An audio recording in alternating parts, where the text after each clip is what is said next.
What's going on, y'all? It's your boy Sean here with Trucking Life with Sean. In today's video, I need to talk to you about something big, and it's happening right now. You see, there's a new bill in Congress that can completely change how drug tests works in our industry. And no, it's not about pee test this time. We're talking about hair follicle drug test. You heard about that? If this bill passes, those results could soon be added to the FMCSA Drug and Alcohol Clearinghouse. Let me break this down to you in full English here, okay? See, here's what's going on. You've got, on July 10th, 2025, Congressman Eric Crawford, he introduced, it's called HR 4320, I believe is what it was. It's a proposal that would allow positive hair drug tests, the ones that some carriers, they're already using them, but it entered into the federal clearinghouse, just like the urine and saliva test results are right now. See, right now, a hair follicle test, if you go work for a big carrier and you fail a hair follicle, they cannot hold that against you because it's not legal. They only use urine.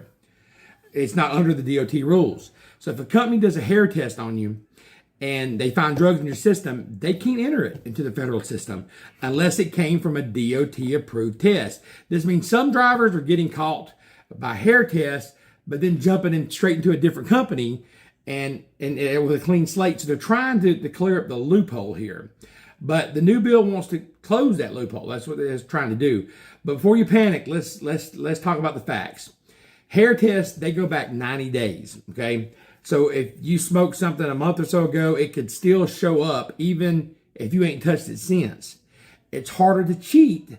You can fake a pee test, but you can't fake a hair test. Is this a good thing? Is it a bad thing? You gotta let me know in the comments what you think.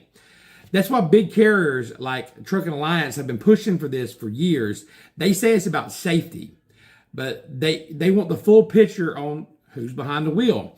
Now that all sounds good, right? It says, well, why would we want that, right? Well, here's where it gets a little controversial at, because see, groups like OOIDA, sorry, not pronounced that wrong, says it's going too far. They argue that the tests don't catch recent use, and that's not good, because it takes 4 to 10 days for drugs to show up in your hair. So that means the driver could actually be high on meth, coke, marijuana. Right then, when they take a hair test, they could pass, but they would fail a urine test. So you see where it gets controversial at. So they also say that these tests can be racially biased. Okay, that's what they're saying. They say it can be racially biased because different hair types absorb drugs differently, and that could lead to false positives for certain people. So you see why it's a little controversial there.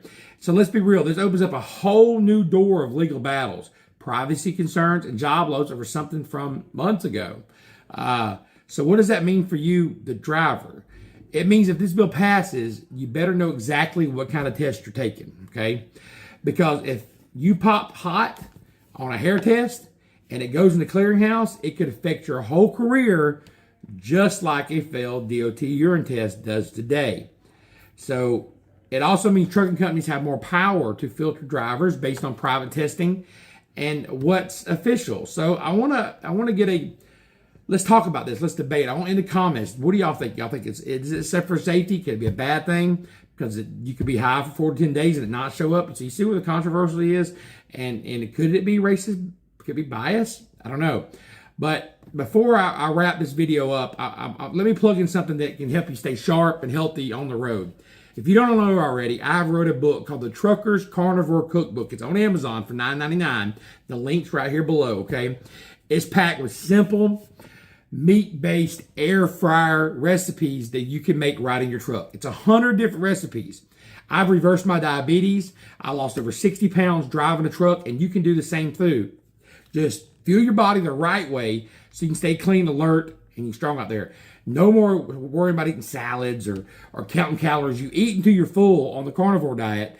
I guarantee if you don't lose weight by eating these meals in your truck, money back, guaranteed in 30 days. It's $9.99, 100 air fryer recipes. So make sure you get it on Amazon. I'll definitely put the link below, okay? So my final thought, I'm all about safety. Y'all know that. I don't want anyone out here behind the wheel high. I definitely don't want that. But we also need fair and accurate and non-discriminatory testing. This bill could help clean up the industry, but it could also hurt a few good drivers who made some mistakes. Maybe a couple months before they even started getting behind the wheel and they got their act clean. So we got to watch this one closely, y'all. So make sure you subscribe, share it with other drivers, and hit the like button. If you value real trucking news and real good trucking content that shoots you straight to the truth, make sure you subscribe. It's your boy Sean with Trucking Life with Sean. Let's get it.